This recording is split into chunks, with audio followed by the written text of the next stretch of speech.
숫자로 여론을 읽고 데이터로 민심을 읽는 시간이죠. 자, 휴먼앤데이터의 이은영 소장, 한국인사이트 연구소의 전민기 팀장 두 분 어서 오세요. 네, 안녕하세요. 이은영 소장 가져오신 숫자. 네, 저 50을 가져왔는데요.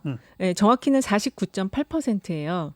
이게 지난 29일부터 3일까지, 7월 3일까지 그 YTN이 리얼미터에 의뢰해서 2,511명 대상으로 조사한 결과인데요. 예. 대통령 지지율이에요. 50% 밑으로 내려갔군요. 네, 40%대로 지금 떨어졌는데 지금 네. 6주 연속 하락세를 보이고 있습니다. 그래서 긍정평가는 지금 49.8%고 부정평가는 좀 2.8%포인트 상승한 45.5%. 모름무응답은 4.7%였습니다. 예. 지금 지역별로 보면은 서울에서 7.4%포인트로 가장 많이 하락을 했고요. 그다음에 연령별로는 30대에서 5.3%포인트로 가장 많이 하락을 했습니다. 네. 특히 이제 이렇게 지금 그 계속 하락세를 보이다가 이번에 40%대로 내려앉은 그 하락 요인과 관련해서는 여러 가지 최근에 이슈가 다발적으로 많이 터졌었거든요. 인천국제공항 정규직 전환 그렇죠. 논란이나 또 민주당의 단독 원구성 과정이 좀 길어지면서 약간 네. 이제 그런 과정 갈등 그리고 법무부 장관과 검찰총장 간 갈등 이런 것들이 있었지만 무엇보다도 6.17 부동산 대책 이후에 그 여파가 그렇죠. 대통령 지지율 하락에 영향을 많이 미친 것 같아요. 특히 이제 6월 셋째 주에 5%포인트 가량이 하락을 했거든요. 네. 그리고 부동산 대책 6.17 부동산 대책 이후에 대통령이 다주택자 세부담 강화와 공급 확대 등의 후속 조치를 했음에도 불구하고 이러한 조치들에 대한 기대감이 효과가 없을 거라는 의견이 거의 50% 가까이 나와서 이게 더 지지율 하락을 시키는 요인으로 작용한 것 같습니다. 네. 아무튼 추세적으로도 6주 연속 하락세? 네. 그리고 잘한다와 못한다의 차이가 사실 4.7%. 오차 범위 이내죠? 네네. 오차 범위 조금 벗어나는 이내 넘어갑니다. 일단 오차 범위는 넘어가는 그래요? 상황입니다. 예. 네. 그래도 아주 그렇지만 근접해 계속 있네요. 예. 알겠습니다. 그리고 전 팀장 가져오신 숫자는 네, 14대 64입니다. 이건 뭐예요? 그 최근 차기 대선 주자 선호도 조사에서 윤석열 검찰총장이 10%대 지지율을 얻어서 3위를 기록을 했잖아요. 여야 가릴 것 없이 해서는 3위. 그렇습니다. 그 추미애 장관과 갈등 국면에서 이제 이름이 자주 오르내리는데 빅데이터 상에서 긍부정 비율을 잡아본 거예요. 그러니까 윤석열 언급의 긍부정. 그렇습니다. 그 언급량 자체가 16만 건이어서 최근에 대선 주자들로 거론되는 사람들 중에서는 뭐 압도적으로 가장 그렇겠죠. 많이 언급이 되고 있는데 예. 근데 이거는 빅데이터 상에서 어떤 대선 주자로서의 언급은 거의 없다고 보시면 되고요. 예. 검찰총장으로서의 언급이죠. 그렇습니다. 추미애 법무부 장관과의 어떤 갈등이라든지 검언 유착 의혹 사건 수사와 관련된 내용들이죠. 근데 긍부정이 14대 64? 네, 부정 비율이 64.5입니다. 훨씬 높네요. 부정이 그렇게 높아요? 굉장히 높아요. 근데 이 어쨌든 검언 유착 의혹이라든지 이런 갈등 자체가 그 문장 자체가 거의 좀 부정적인 단어들로 좀 많이 이루어질 수밖에 없는 그런 네. 좀 특징도 있긴 하지만 네. 어쨌든 윤석열 검찰총장에 대한 어떤 그 부정 비율이 상당히 높고 하지만 이은영 소장, 네. 윤석열 총장이 잘하고 있느냐, 추미애 장관이 잘하고 있느냐, 거기선 이걸 조금 다르게 나왔거든요. 직접 물은 여론조사도 있잖아요. 예. 한국갤럽이 지난 6월 30일부터 2일까지 1,000명 대상으로 조사한 결과인데요. 법무장관과 검찰총장 직무수행 평가를 했어요. 예. 거기서 추미애 장관은 잘한다는 의견이 40%, 윤 총장은 43%로 팽팽하거나 윤 총장이 조금 더 잘한다는 의견이 높게 나왔거든요. 예. 근데 여기서 이제 조금 더 살펴보면은 잘못한다는 의견이 추미애 장관은 45%인데 윤석열 총장은 38%예요. 이게 중요하죠. 네, 더 작게 나왔고 또 이념 성향으로 보면 중도층에서는 윤석열 총장이 잘한다는 의견이 47%, 추미애 장관이 잘한다는 의견이 38%로 나와서 빅데이터하고는 조금 상반된 여론조사상으로는 윤석열 총장 편이 조금 더 많은 것 같은데 약간 동정률은 있다고 봐야 근데 될까요? 빅데이터는 네. 전 팀장 얘기한 것처럼 갈등 뭐 이런 거 자체가 부정적 용어라 그럴 수밖에 없는지는 몰라도 네, 아무튼 긍부정이 14대 64다. 맞습니다. 중요한 차이네요. 네. 뭐 이왕 내친 김에 네. 대선 주자들 긍부정 다 한번 소개해 볼래요? 네, 이낙연 의원 같은 경우는 지금 언급량이 4만 1,000건 정도 지난 일주일 기준입니다. 예. 그래서 사실 윤석열 검찰총장은 차이가 좀 나고요. 4분의 1이네요. 언급량은. 그러나 일단 이낙연 의원 같은 경우는 대선과 관련한 언급들이 좀 많다는 거예요. 대선 예. 주자로서 보여지는. 예. 그래서 뭐 이재명 경기지사라든지 함께 이름이 오르내리고 있고요. 뭐 지지율이나 대선 출마, 품격 이런 단어들 예. 그리고 김부겸 의원도 나오고 전 의원이죠. 연관 검색어가 그렇습니다. 예.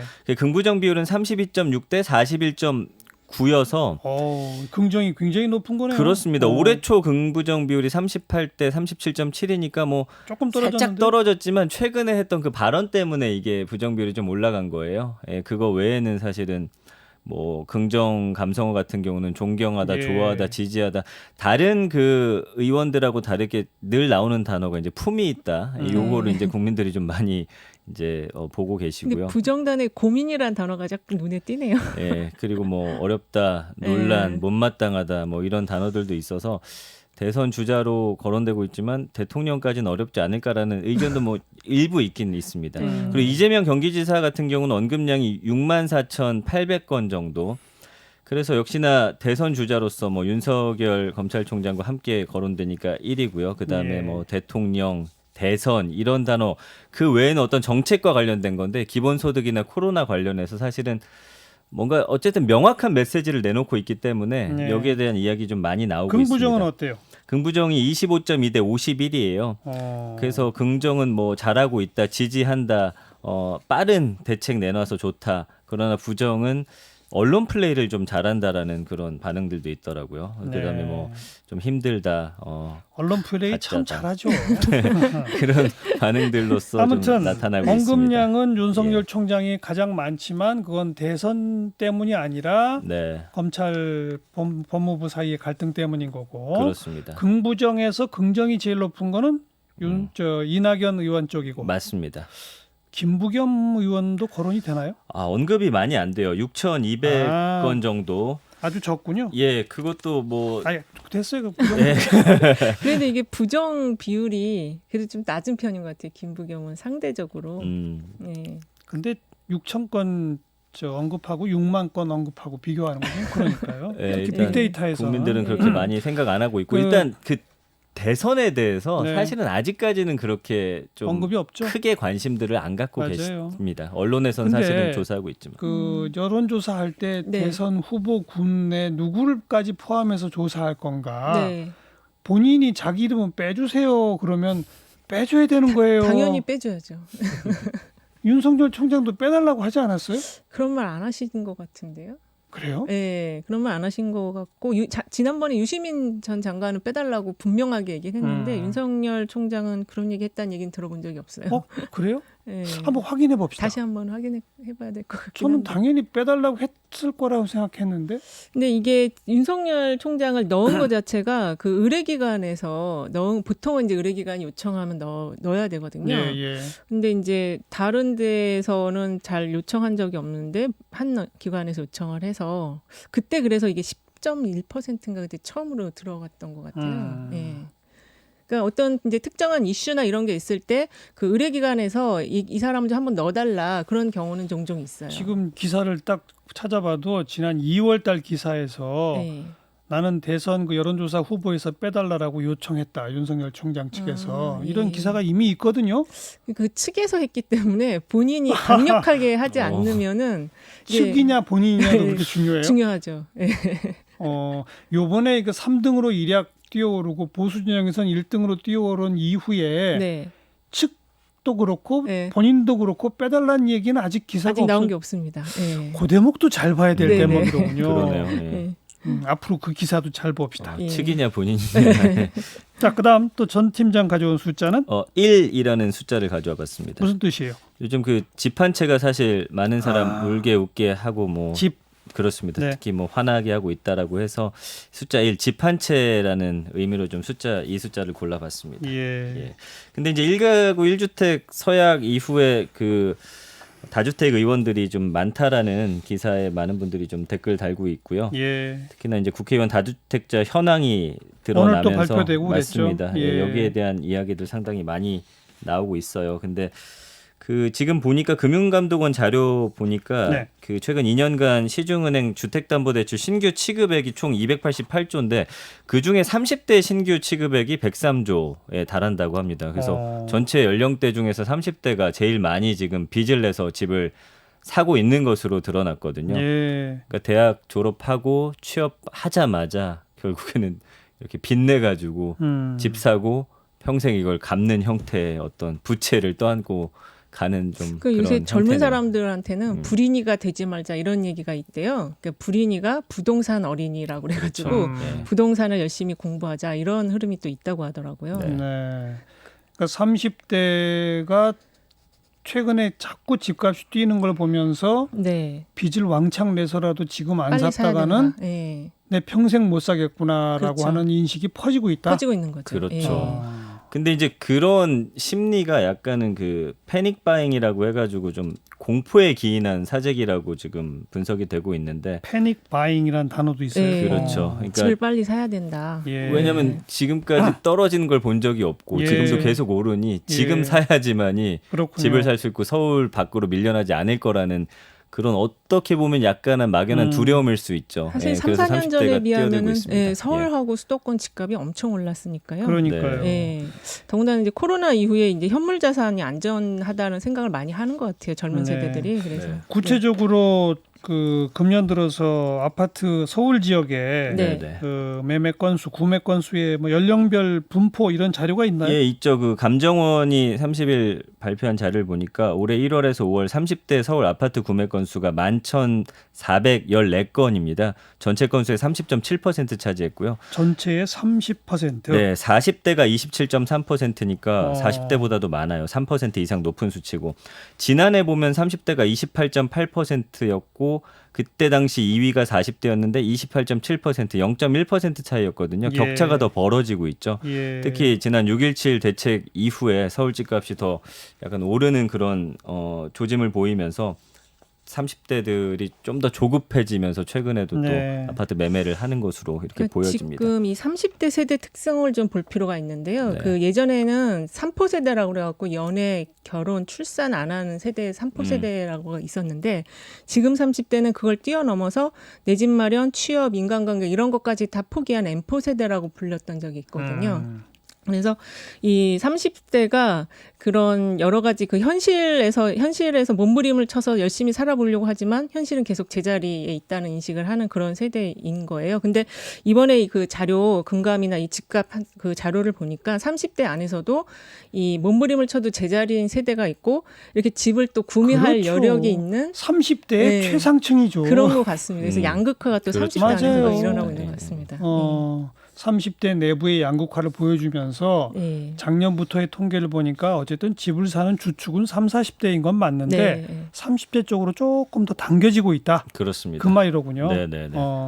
아까 그 대통령 업무 수행 잘하는지에 대한 거에서 네. 뚝 떨어진 것 중에 역시 30대가 제일 많이 빠졌어요. 떨어지죠? 예. 그게 그 4월 4주차에 가장 높았었는데요. 그때랑 비교해 보면 30대가 거의 22%포인트 하락을 했거든요. 예. 그래서 역시 이 부동산 경제 이쪽에 대한 게 굉장히 영향을 많이 미치는 것 같아요. 네.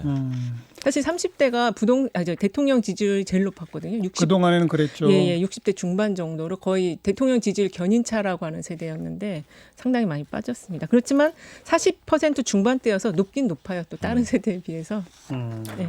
이제 거기다가 아무래도 좀 월급도 적고 뭐 물려받을 재산 없고 뭐 이렇게 금리도 낮다 보니까 주식에 좀 뛰어드는 젊은이들이 많아졌어요. 동학개미들. 네. 그래서 빅데이터 상에서도 부자라는 키워드를 분석해 보니까 세 가지 방법밖에 없더라고요. 우리나라에서는 부동산, 그다음에 지금요? 창업, 그다음에 이제 주식 이렇게 나오는데 예. 사실 두 가지는 좀 현실적으로 쉽지가 않다 보니 이제 주식에 좀 쏠리게 되고요. 예. 다른 자산 시장에 좀 뛰어드는 경우가 있고 제 주변에도 보면 이제 아이한테 뭐 대기업 같은 거 주식 한 주씩 이제 사놓는 형태로 지금 아이들에게 뭔가 해주려는 부모들이 상당히 많아요. 제 주변에. 그래서 최근에 또 금도 사라고 막 그렇죠. 그런다면서요. 금값도 워낙 네. 많이 올라가지고 차곡차곡 저금하고 저축해서 부를 축적한다는 건 이제 생각을 안 하는군요. 차라리 주식 한 주를 사서 모아서 나중에 주자라는 사람들이 많습니다. 그렇게 예. 되고 있군요. 그 한국 거래소 그 자료도 보니까 금 같은 경우도 지금 20대가 시장 참가자의 17.6%, 30대가 38.5%로 두 연령대 합치면 절반을 넘더라고요. 이것도 좀 놀랐거든요. 어쨌든 이것도 알겠습니다. 전화입니다. 30대들이 갖고 있는 미래에 대한 불안감, 또 특히 부동산 시장 폭등, 최근 몇 년 폭등에 대한 불안감 네. 이런 것들이 확인되는 숫자네요. 예. 마지막 이은영 소장 가져온 숫자는 예, 저는 97을 가져왔는데요. 감사원이 올해 2월 국가대표 및 선수촌 등 운영 관리 실태 조사를 통해서 그 대한체육회가 징계한 지도자 중에서 자격증 취소나 자격증 정지 처분이 필요한 지도자가 거의 97명이라고 거의 대다수가 지금 문제가 있는 지도자로 나타난 결과를 가져왔습니다. 가만 그 대한체육회가 몇 년 동안 2014년부터 18년까지 4년간 이미 징계를 했다는 거죠. 네네 징계한 지도자 중에서도 근데 자격증 취소를 안 시켰어요? 정지도 안 시켰어요? 그동안의 징계가 약했다는 그런가 얘기군요. 봐요. 약 손방망이 징계를 내렸나 봐요. 예, 그래서 지금 그 고 최숙현 선수 사망 사건 이후에도 예. 여전히 이게 지금 개선되지 않는 문제가 되고 있다는 점 때문에 이 숫자를 가져왔습니다. 예. 감사원이 보기에는 당연히 자격증 취소나 자격증 정지시켜서 현장에서 지도자 생활 못하게 해야 되는데 네. 대한체육회는 그렇게까지 안 하고 지도자 생활을 하도록 놔뒀다. 계속. 네네 그렇죠. 아니 그 저 심석희 선수 사건 있고 그럴 때도 뭐 전수조사 한다 그러고 무슨 위원회 만든다 그러고 난리법석을 떨었던 기억이 있거든요. 그렇죠. 이게 그 엘리트 체육과 관련해서 이제 그런 뭐 폭행 문화라든지 이제 때려야지 뭐 운동을 잘한다 이런 속설이 있어서 그렇긴 했고 그리고 사실은 이제 그 여러 가지 사건들 이후에 국가인권위가 스포츠 인권 특별조사단을 만들거나 전수조사 뭐 인권 가이드라인 이런 거 만들면서 그러니까요. 많이 나아지긴 했지만 안 나진 것 같아요. 그냥 위원회만 만들었다가 없앤 이게 좀 거예요. 비인기 종목에서는 아직 그게 좀 문화가 완전히 개선되진 않은 것 같아요. 인기 종목, 비인기 종목. 좀 그게 또 차별이 있는 것 같아요. 그렇죠. 인기 종목은 아무래도 감시의 눈이 그쵸. 많아지는 예. 거고. SNS상의 분노도 크죠? 네, 최숙현 선수 관련해서 언급량 한 37,000건 일주일 동안 있었고요. 지금 뭐 사실은 그 어제 기자회견 이후에 그 감독이랑 선배 있었잖아요. 오히려 그 잘못 없다, 우린 때린 적 없다 이런 맞아요. 당당한 태도 보면서 많은 분들 굉장히 분노했어요. 네. 그리고 동료 선수들은 눈물 흘리면서 또 이런 피해를 받았다라고 했는데 뭐 완전히 상반된 태도여가지고 거기에 대해서 굉장히 분노의 감정 많이 올라오고 있고요. 뭐 예. 긍부정 비율도 19대 71.5입니다. 굉장히 보면은 어떤 단어가 맞냐면 분노, 그다음에 무자비하다, 속상하다, 뭐 이런 부정어로서 굉장히 잠깐만요. 언급이 되고 있습니다. 예. 긍정이 19라고 그랬는데 제가 네. 긍정 연관어로 읽어보니까 예. 명복 빌다, 사랑하다, 해결하다 이런 잘하다. 거네요. 맞습니다. 이거는 거의 뭐 100% 공감하는 부정이라고 거죠. 봐야죠. 네. 예, 네. 예, 그렇습니다. 그리고 체육계 폭력과 관련해서도 비슷합니다. 이제 30.8대 52.3대 해결되기를 바라는 긍정어지 이 긍정어 자체가 뭐 이 사안을 바라보는 그런 긍정적인 시각은 절대 전혀 아니고요. 아닌 거죠. 예, 그래서 네. 역시나 뭐 괴롭히다, 무식하다, 폭언, 안타깝다, 분노의 감정을 가장 많이 지금 당연합니다. 일으키고 있습니다. 예. 아이고 좀 발본 세권 안 되면 조금씩이라도 개선 좀 했으면 좋겠습니다. 네. 여론 숫자는 살아있다. 휴먼앤데이터의 이은영 소장, 한국인사이트 연구소 전민기 팀장 수고하셨어요. 네, 고맙습니다. 감사합니다.